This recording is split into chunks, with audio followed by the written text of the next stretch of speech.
Good morning, everyone. Welcome to our morning coffee time. Saturday, May the 16th. Maybe somebody can let me know if you can see and hear me, okay? We never quite know what the other person sees. One little programming note. If there's a glitch in the matrix and I have to restart the countdown scene, the clock is not adjustable once things start. So if there's ever a problem like there was this morning, as long as all the technical difficulties are taken care of, I'll start at 8 o'clock. So you can ignore the countdown timer. Oh, okay. Good morning. I was thinking everyone was sleeping in. We were still in the 40s, and now I see new people popping in. So that's good. Well, maybe a few people are still tuning in. Just a little bit of Sangha news before we get to the heart of the matter.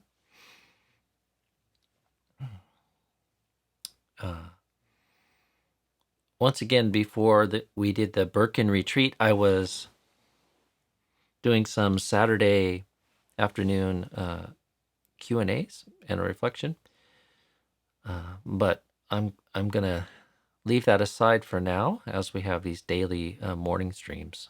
So, and if that doesn't work for people who are watching it later, there's the recorded version. And if there's enough desire, then we could try something in the afternoon at another time. But for now, I think I'll keep it to our morning and evening meditations, as well as this morning coffee time. That seems to be working for most people. Oh, somebody did sleep in. Sleeping in for a monk is not getting up until 4. Or, worst case scenario, the last minute that you could safely clean your hut, get your robes on, and get to the morning meditation. So, and I've had many mornings like that. But not this morning.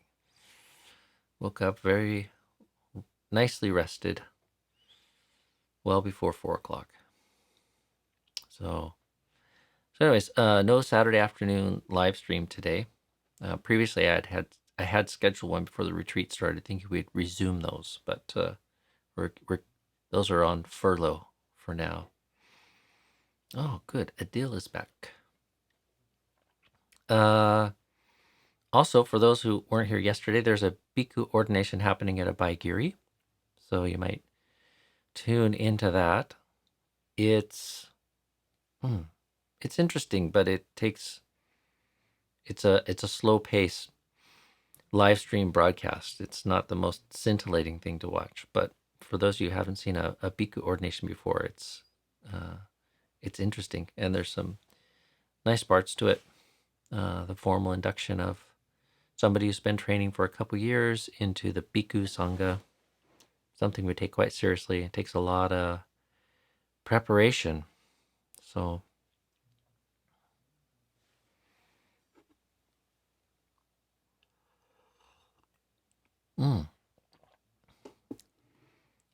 I see Adil went outside yesterday for the first time in a while.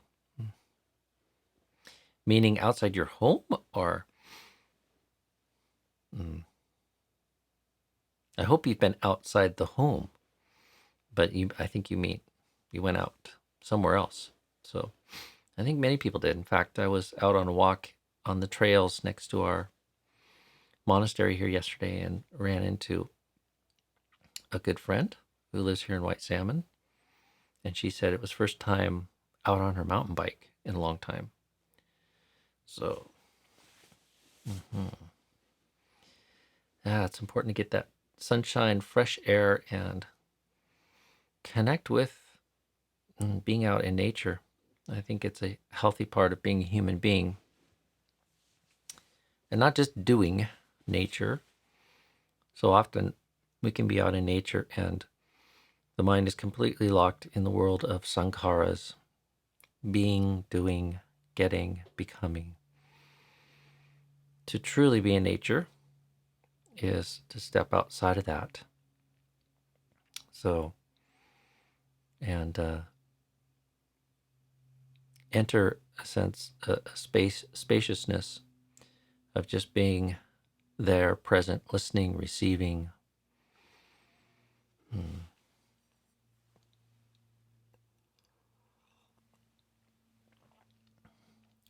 I'm going to stay on this post-retreat theme of the 5 hindrances.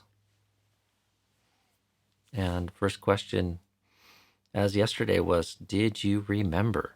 Remember. Sati is remembering. Big part of it. Did you remember to remember? To tune in and sense and further in some little way this project of getting to know the hindrances, their arising, their absence in the flow of your conscious experience.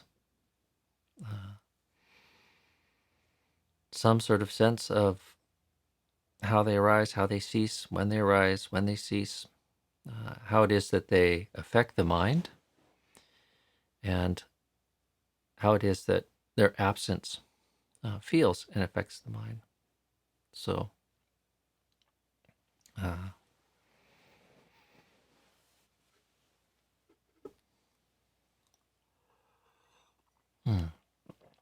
okay, I see at least one person did, or at least one person answered my question and did. Hopefully more of you did as well. So, and Adil, I'll address that question a little bit later, maybe, if there's time. I don't want to move too far away from thinking about the hindrances.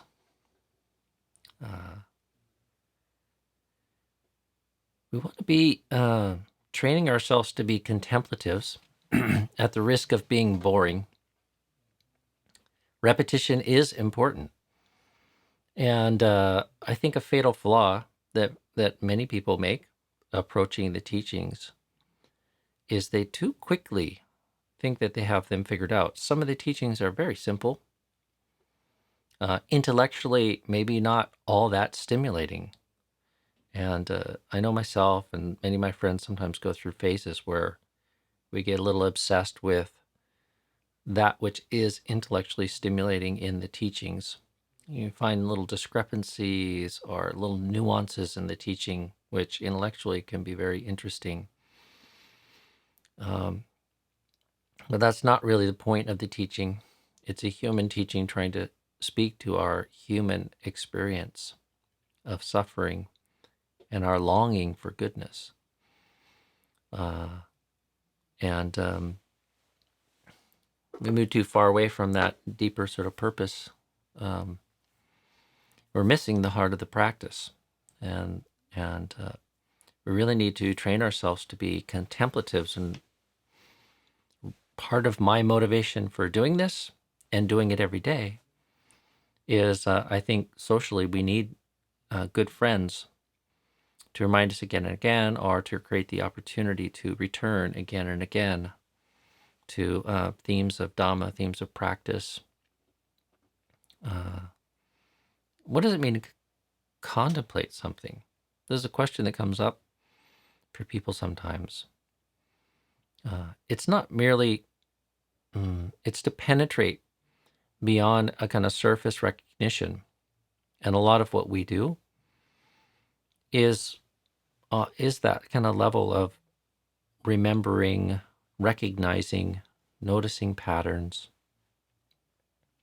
But the work of contemplation is to listen more deeply, more clearly, more carefully, to kind of go beyond what we already know. So, and so many times I've heard the teaching on the Four Noble Truths dismissed as, I get it, it's simple. But the truth is you don't You don't get it. If you're still experiencing suffering, if the mind is not free, if you're still capable of doing unvirtuous things, engaging in unskillful ways of emoting and thinking, you don't get it. And sometimes it's good to tell ourselves, I don't get it. When it comes to dukkha, I suck. Or when it comes to the hindrances, I don't yet fully understand them. And sometimes just to speak to ourselves in that way is good. It kind of like shakes us up in a way. And it's fair to say that there's a lot more to learn and know and understand about the hindrances, especially on this kind of deeper level that I like to encourage all the time, is kind of project of mapping them to your real life, like your experience. Only you know how it is that you are affected by the hindrances. I mean, we can talk in generalities, we can use similes, but at the end of the day, this is something for you to know for yourself. Like, you need to know how it is that you create suffering, what the experience is like for you, how it ceases, and what that experience is like. And you need to know that in your own experience. And that's why the Dhamma is said to have this quality of inviting investigation, or like turning one inwards. It's not mere surface knowledge, it's not intellectual knowledge. There is a place for that. But the work of the contemplative is to take something and to sort of turn it over and look a bit deeper, So like, I can pull this up and what is this? It's a pen. Oh, it's my pen. It's a Japanese pen. It's translucent or something. It's still like all surface kind of thing, surface knowledge. And in the classification of the five khandhas, like, that's just mere recognition or perception. I'm very fond of art, and I studied art when I was young. And thinking about how it is that we engage with art, especially great art, which is like something that you might come back to again and again, like some of the classical pieces of music, written by Mozart or some of the most respected composers in our culture, are a fantastic sculpture or painting. Part of what makes it good is it's worthy of contemplation. Just having stood in front of the Mona Lisa or seeing Michelangelo's David or something is only like one level of experience, but having come into the presence of it maybe again and again, you're at a different place in your life, different place with your understanding of yourself and the world, or in the context of art, the life of the artist or the genre era that they worked in, or even the skill. Like, if you're engaged in the arts, you're constantly learning, and sometimes a work of art speaks to you more profoundly or deeply in a different, as you come back to it, because your own learning has changed. And the Dhamma is like this, like really good Dhamma. You can read again and again as we practice, develop our own skillfulness, and mature. And we'll find deeper levels, different aspects. And even the Buddha, post-enlightenment, after his enlightenment, contemplates the Dhamma again and again and says that he discovered new insights, nuances, you might say. He's already completed the chief purpose of the practice. He's understood and overcome dukkha, but there's still more that can be contemplated and learned. And this is the kind of attitude that we want to cultivate about our own mind, and about these models, these Dhamma teachings that we encounter in the suttas, and also the teachings of our teachers and the reflections we come across. I have just a whole storehouse of interesting things worth contemplating that I've heard and read from my teachers and Dhamma friends over the years, and they come back again and again. And uh, I oftentimes take them up for contemplation, hold that, look at that again. Especially some of the teachings of Ajahn Chah I found very profound. How he talks about anicca, dukkha, anatta. Um, there's an ever deepening appreciation for his teachings in particular. There's different levels, and I find some of them look very simple, folksy, almost pithy at the outset. Later as you continue to practice, you realize they're quite deep and profound on different levels, and they speak to us in a way that goes beyond the initial impressions. So the role of ritual and the role of commitment in our practice really sets up some structure to support us as developing contemplative practice and reaching the benefits of contemplating something. And just think about, engaging with a beautiful piece of sculpture or art, or even a beautiful story or something. What does it mean to contemplate it? You kind of have to empty, like, the insights really come when you can get out of the way. Like, we have a lot of views and opinions, likes, dislikes, preferences. If you can step outside of that a bit and instead listen, this kind of receptive state, listening, attending, patient, not grasping to views and opinions, and most especially having cultivated the good mind and these kind of lucid, serene states of meditation, absent the hindrances, the mind enters its most fit state for contemplation and seeing new aspects, new dimensions, new insights into these Dhamma teachings that we bring up again and again. So 5 points for anyone who can remember the similes from yesterday. We went through some of the water similes. And you don't have to put them in the chat. Just know for yourself, can you remember what is the water simile for kama chanda, or sense desire? It's a bowl of water with red lac, turmeric, I forgot the third one, and rose madder. Indigo and rose madder. Tainting the mind. So, and these similes in the suttas are really worth coming back to and contemplating again and again. They're not casual. In fact, I doubt the Buddha just threw these out there. I mean, in the flow of a talk or a conversation, it's possible. He was brilliant. He was a brilliant contemplative.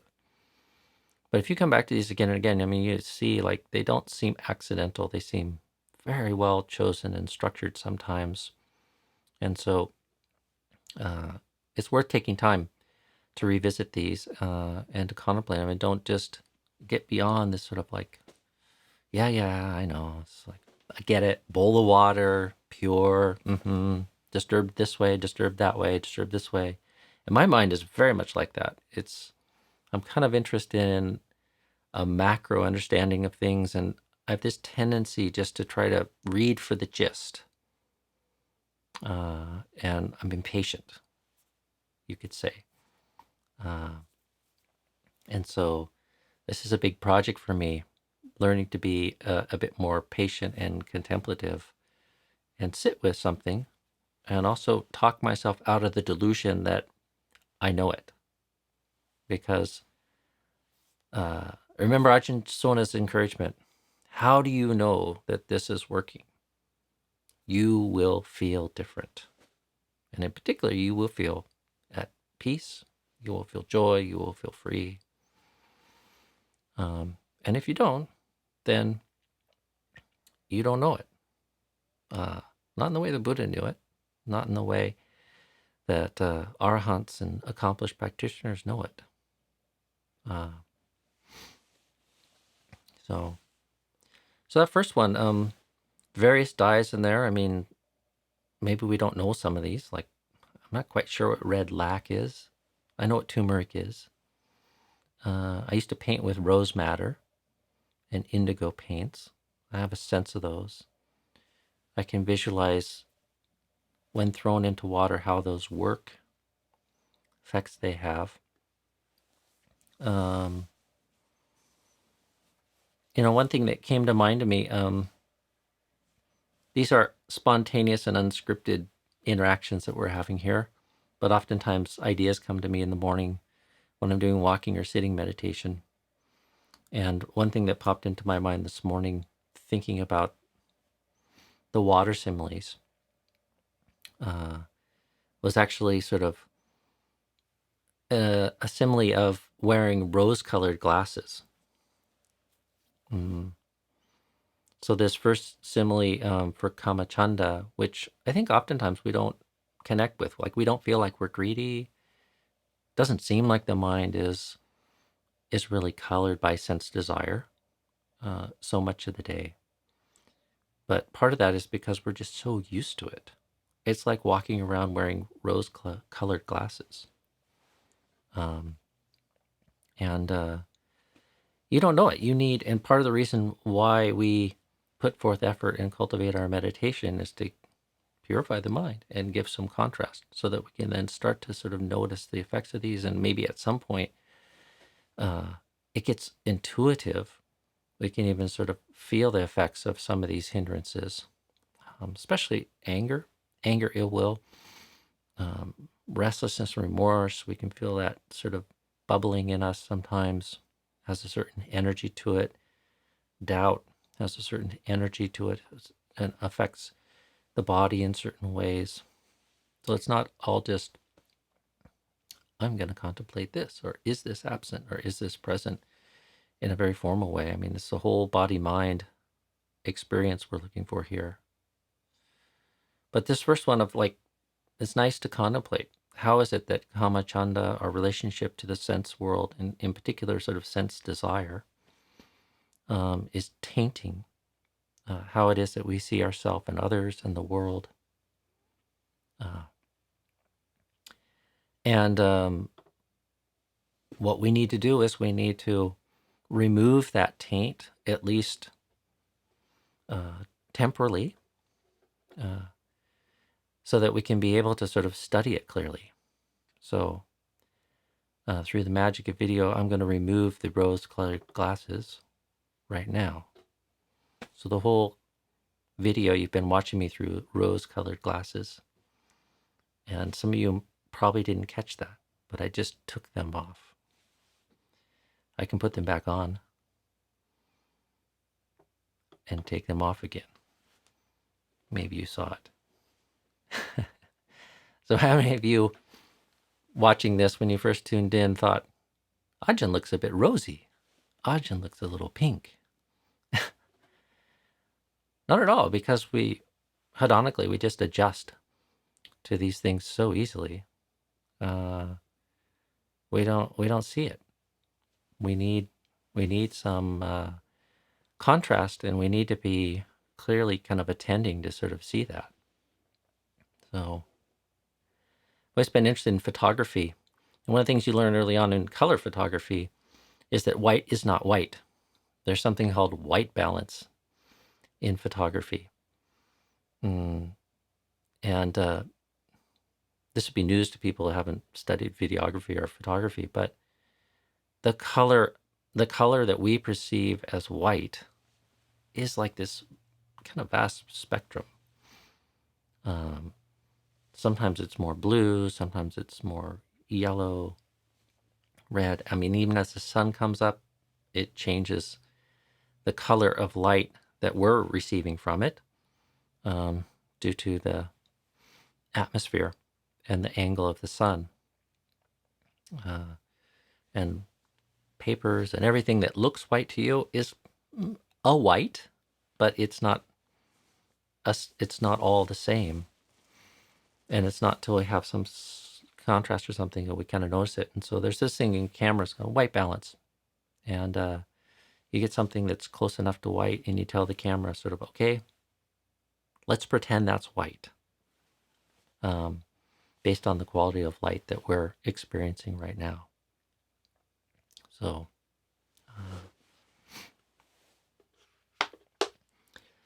anyways, just as a contemplation today, a little bit on the importance of stepping past this level of surface experience. And even though a lot of the Dhamma is sort of simple, it's deep and profound.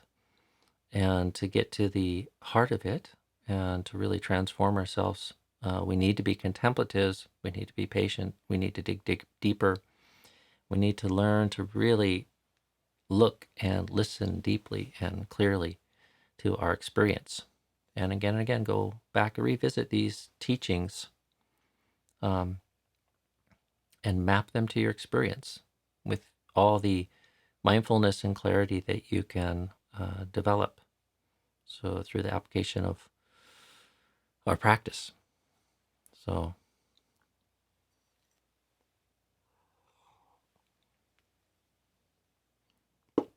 there's other way that these water similes are used. And maybe we'll revisit those on another day.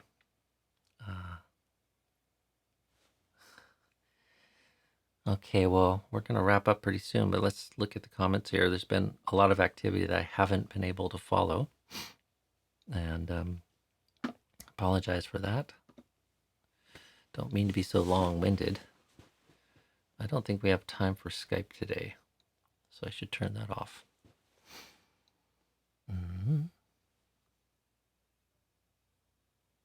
This caught my attention, though. When I was a young adult, I had my eyeglasses tinted pink, and I thought that was cool. Yeah. Joan, my mom had these. This was I guess this was popular in the 70s. I was too young to know the full import of it, but my mom for a while had these glasses that were tinted, I think, blue on the top and pink on the bottom. And I guess it was so that your eyes looked like you had blue mascara on, and the pink made your cheeks look rosy or something like that. Cool effect. Yeah.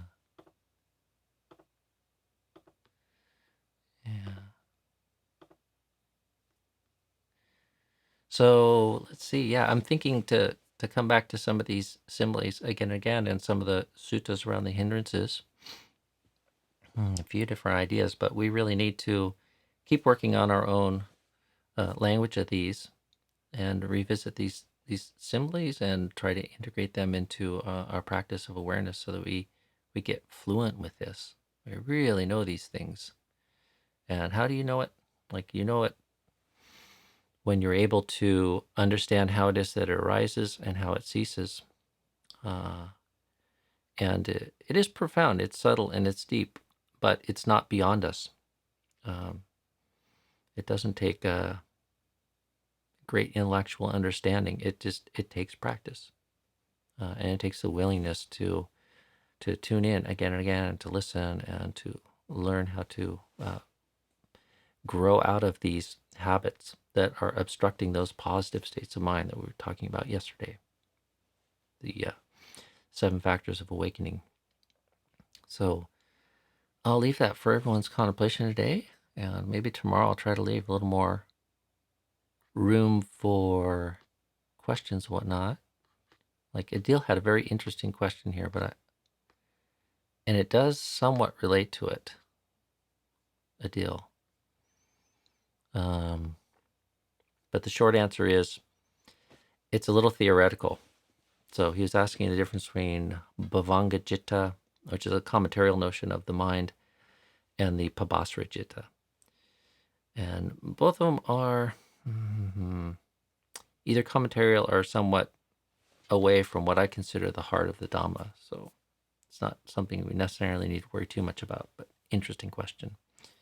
All right, well, everyone have a good Saturday, and we'll see you tomorrow morning for coffee at 8 a.m. again. And don't forget to spend a little time contemplating and turning over these hindrances, or hopefully the absence of them.